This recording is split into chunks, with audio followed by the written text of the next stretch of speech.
Je voudrais récapituler avec vous dans ce cours les terminaisons verbales qui se terminent par le son et ou par le son est. Alors tout d'abord, qu'est-ce qu'une terminaison verbale? Je vais prendre des exemples. L'exemple de je mangeais. La terminaison, c'est AIS. Je vais prendre un autre exemple, c'est tu finiras. La terminaison verbale ici, c'est AS. Comme nous l'avons déjà vu, la terminaison d'un verbe change en fonction de la personne, aussi d'un temps ou d'un mode. Ici, on a affaire à un imparfait à gauche, à un futur à droite, et puis ce n'est pas la même personne, on voit que ça change. Donc si on se trompe de terminaison verbale, la phrase, elle perd tout son sens. Et justement, dans la façon dont peuvent se terminer les verbes, il y a deux sons qui posent problème. Le son « et » qu'on trouve par exemple dans « manger »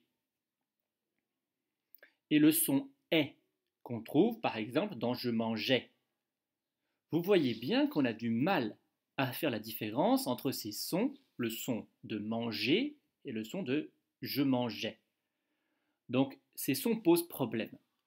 Quelle terminaison choisir quand on entend le son et à la fin d'un verbe et quelle terminaison choisir quand on entend le son est à la fin d'un verbe?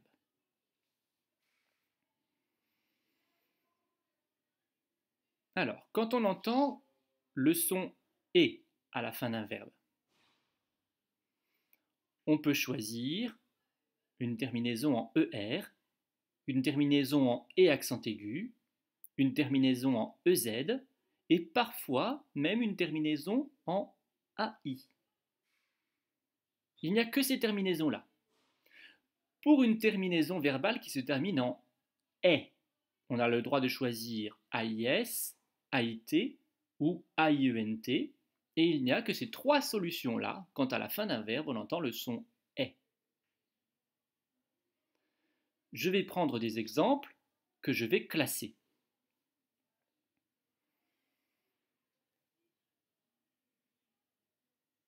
Voilà la colonne avec le son et, la colonne avec le son est, et puis les exemples vont s'afficher.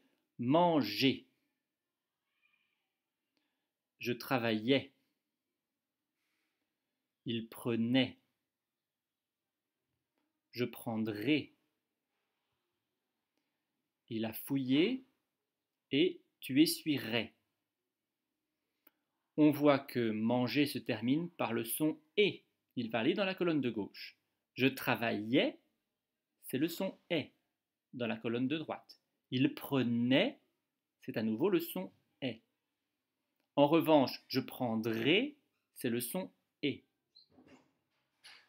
Il a fouillé, c'est le son et également. Et puis tu essuierais va se retrouver dans la colonne de droite parce qu'on entend le son est.